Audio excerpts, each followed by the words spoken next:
San Pedro de Vincula. Año 42. Fiesta.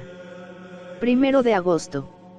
Agosto, el mes imperial, se abría en la Roma de los Césares con grandes fiestas en honor del fundador del imperio, desfiles ruidosos a través del Palatinado, cortejos y banquetes de senadores, ir y venir de los flamines en torno a los altares de Roma y de Augusto, clarines en los cuarteles, arpas en los palacios, flores y guirnaldas en las calles, y para el pueblo, reparto de dinero, representaciones escénicas y luchas de gladiadores en el Circo Máximo.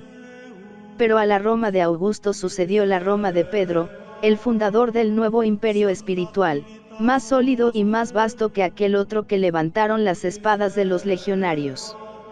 Entonces las gentes ya no desfilaron ante el ara del emperador, sino ante el ara del pescador. Desde la Suburra y los huertos de Salustio, desde el campo de Marte y las termas de Antonino, llenando las grandes vías y cruzando callejuelas tortuosas, la multitud desembocaba en las cercanías del Coliseo, bajaba la avenida del Foro Esquilino y llenaba la plaza contigua a las termas de Trajano.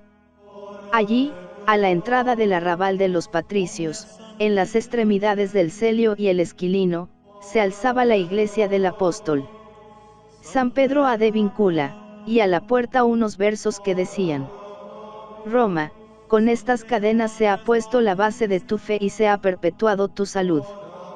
Atada con ellas, será siempre libre. El hierro que tocó las manos del que desata todas las cosas, defenderá tus muros, el que abre la puerta de los astros, cerrará el camino de las hordas bélicas. Los fieles entraban y salían, venerando y besando los testigos sagrados de una cautividad triunfadora. Sus ojos se llenaban de lágrimas y sus gargantas de cantos jubilosos, su corazón se agitaba con aquella emoción que hacía exclamar a San Juan Crisóstomo: hay algo más magnífico que estas cadenas. Más bello que el nombre de apóstol, de evangelista o de doctor, es el título de prisionero de Cristo. Mejor es ser encadenado por Cristo, que habitar sobre los cielos o sentarse en uno de los 12 tronos. El que ama me comprende. Pero ¿quién penetró estas cosas como el coro fulgurante de los apóstoles? En cuanto a mí, si me diesen a escoger entre estos hierros o el paraíso, no duraría un instante. Con qué ansia he deseado verme en aquellos lugares donde se guardan los grillos de estos hombres admirables. Si me dijeseis, ¿qué es lo que prefieres, ser el ángel que libró a Pedro, o ser Pedro encadenado? Os aseguro que gustaría ser Pedro, a causa de sus cadenas. El romero visita todavía la basílica donde se reunían los cristianos de los últimos días del imperio al empezar el mes de agosto.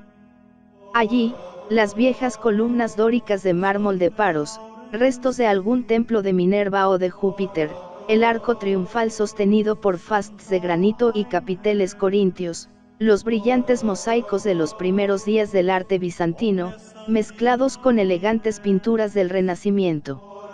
Allí también, las venerables cadenas que encendían la palabra del Crisóstomo, que besó el poeta Prudencio, que veneraron las generaciones cristianas como signo de libertad y de heroísmo. Ellas recordaban los sufrimientos del apóstol, su prisión en la cárcel mamertina, y el episodio milagroso con que terminó su ministerio en Jerusalén. Era en el año 42. Herodes Agripa reinaba en Palestina, conservando con habilidad el trono de su abuelo Herodes el Grande, que había conseguido con la intriga y la adulación. Israel aplaudía al príncipe, que le daba por lo menos la apariencia de la libertad, y el príncipe secundaba el fanatismo religioso del pueblo. Los celotes se inquietaban por la importancia creciente del cisma cristiano, y Agripa se encargó de aplastar a los discípulos de Cristo. Santiago el Mayor cayó el primero en sus manos. Poco después Pedro fue descubierto y aprisionado. Se buscaba a los jefes. Pero eran los días de los panes sin levadura. Había que aguardar a que pasase la fiesta de los ácimos para que viniese la fiesta de la sangre.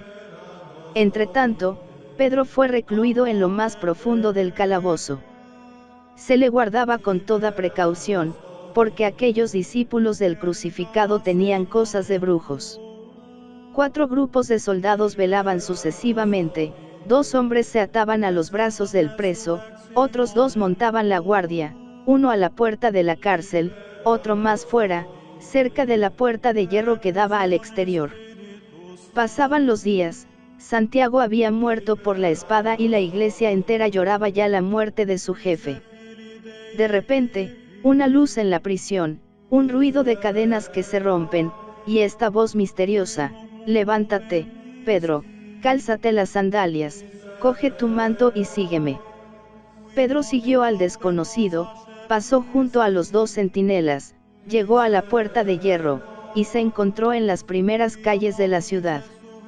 En este momento su acompañante desapareció.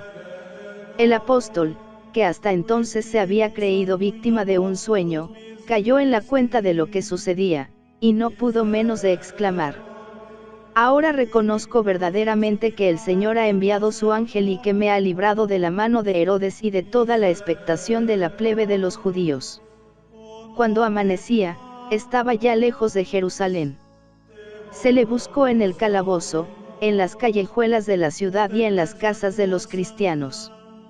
El despecho de Herodes, su ira, su vergüenza, eran tales, que mandó matar a los centinelas. ¿Cómo reconocer delante de los judíos que el jefe de los Galileos había desaparecido milagrosamente? Pero aquellos Galileos miserables, con cuya ruina había creído acrecentar su gloria, empezaban a dar al traste con su popularidad. El pueblo, a quien quiso deslumbrar con su poder, empieza a reírse de él. Después de aquel fracaso, abandona para siempre la ciudad santa y se establece en Beirut, la ciudad fenicia, que se recuesta sobre los flancos del Líbano escuchando el rumor de las olas azuladas. Para olvidar su mal humor, Herodes rivaliza con los amos del imperio, levantando circos, baños y pórticos.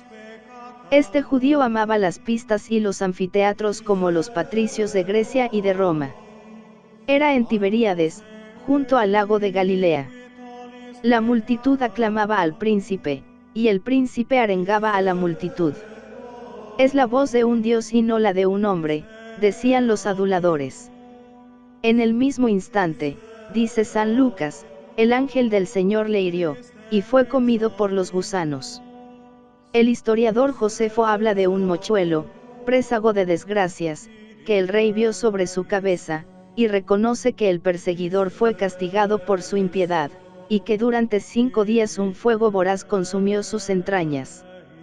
Esto fue a principios del año 44, mientras el apóstol fugitivo entraba en Roma para dejar en ella el germen de un imperio universal.